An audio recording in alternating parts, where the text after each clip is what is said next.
everyone, this is Winnie or Miss Tang. Today we are learning to describe the setting. This is because we want to engage our readers. We also want our audience to be able to visualize the setting and what is happening in our story. We also want to orient our reader to understand what the time, the place, and the kind of environment that our story takes place in. Our success criteria today includes I can describe what the main character's world looks like, their place in it, and who they are. I can describe where or when the main character feels most comfortable. I can draw a map of where the main character comes from. I can identify where the main character will be when they face their challenges and their problems. I can use the 5 senses to brainstorm the description of the setting, and I can use adjectives to write a vivid description. Why is developing the setting important? Well, the setting gives the audience an idea of the time, the place, the situation of the story, and this will also influence the characters and the plot. For example, where and how the characters grew up will impact on their personality, and setting can also help you drive your plot as well. For example, there could be challenges for your characters to overcome, and they might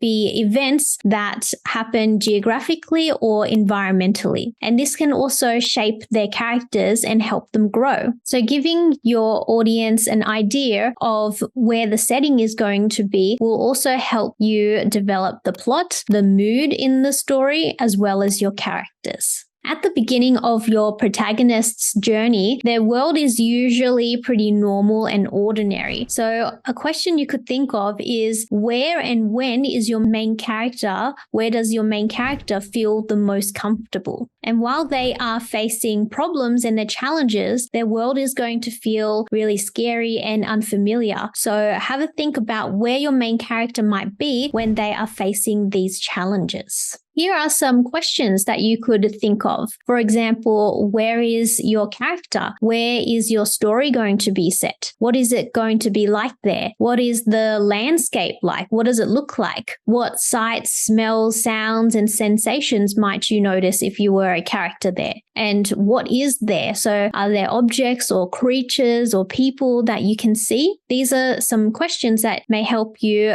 flesh out an idea of where your setting is going to be. At the beginning of your protagonist's journey, their world is going to be pretty normal and ordinary. So here are some questions that will help guide us in coming up with their comfortable setting. We're going to use the characters that we have developed in the previous videos. So in the protagonist video, we came up with the character Amber, who is a 10 to 11-year-old cheerleader. So if you haven't had a look at that video, make sure that you check it out. We also came up with a villain for our story. Her name is Viviana, and she's a bit of a bully who causes a bit of chaos in that story. So if you haven't already checked that out, make sure that you have a look into that video there. All right, now we are going to come up with our setting, and we're going to do a bit of brainstorming and planning before we write the description. The first question is, what does the main character's world look like? What is their place like in it? Who are they? So I've just put Amber is a 10 to 11-year-old cheerleader. She is in year 5. She has cheerleading training after school in the hall. She loves the sport. She works hard as the flyer, the person that they throw and catch. Amber is an only child and lives with her dad, Rufus.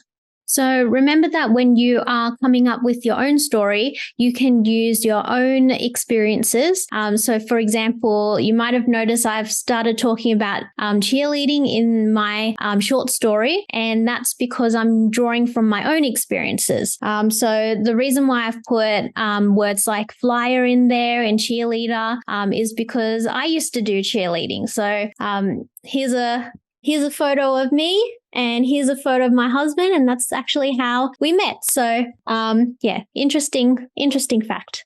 Where and or when does the main character feel most comfortable?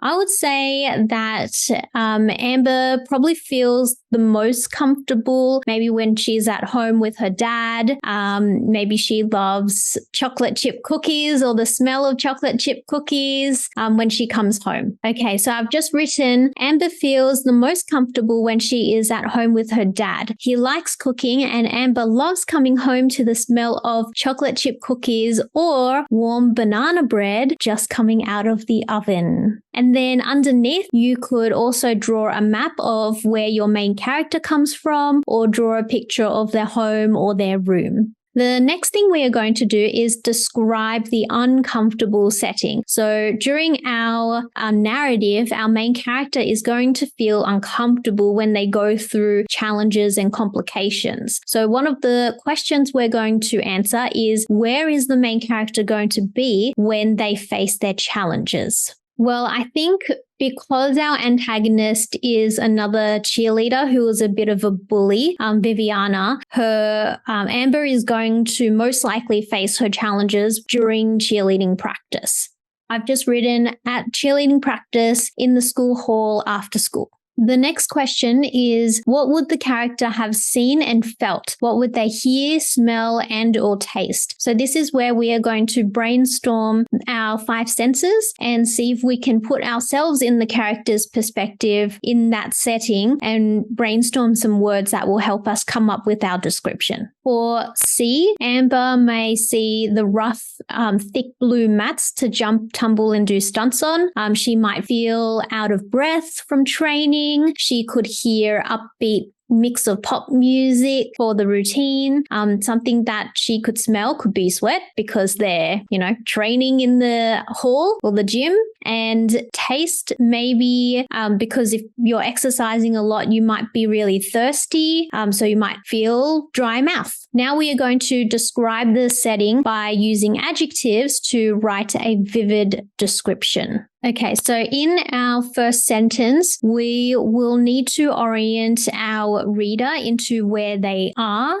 So I might mix in maybe sounds that they might hear, and we'll definitely need to talk about how they're in the school hall. So we could start off with the upbeat mix of pop music. The upbeat mix of pop music could be heard from Bubbleville's school hall. So I've just named the town Bubbleville, and I've popped that into the very first sentence. Next thing I want to do is talk about the description of the hall. The wooden floorboards were currently covered with rough, thick blue mats for the Chaotic Cats cheerleading team to jump and tumble on. The hall had a high ceiling. That is really important to have a high ceiling, and I'm just going to write down why. So this is essential, especially as flyers like Amber. So the reason why I'm putting this sentence in is because it's a great opportunity to explain what a flyer is, especially for people who may not have done cheerleading before. This is essential, especially as flyers like Amber were constantly being tossed upwards in the routine. Okay, so now we have included the pop music, we've included what we can see. Now we can talk about maybe how she's feeling, maybe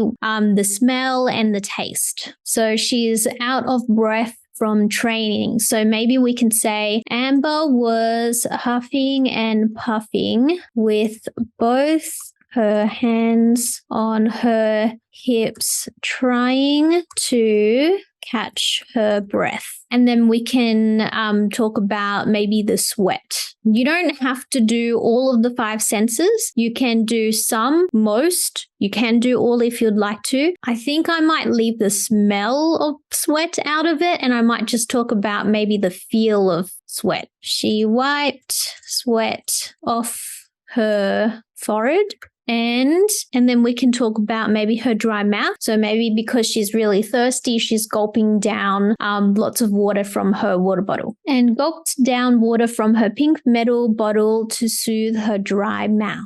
And there you have it. So now we have a description of where Amber is. The upbeat mix of pop music could be heard from Bubbleville's school hall. The wooden floorboards were currently covered with rough, thick blue mats for the Chaotic Cats cheerleading team to jump and tumble on. The hall had a high ceiling. This was essential, especially as flyers like Amber were constantly being tossed upwards in the routine. Amber was huffing and puffing with both her hands on her hips, trying to catch her breath. She wiped sweat off her forehead and gulped down water from her pink metal bottle to soothe her dry mouth. And there you have it. That's how you describe the setting in a story. Now it's your turn. So if you would like to get a copy of Describe the Setting template, I will leave a link in the description box below. Up next, we are going to learn how to plan a spectacular story. See you in my next video. Bye!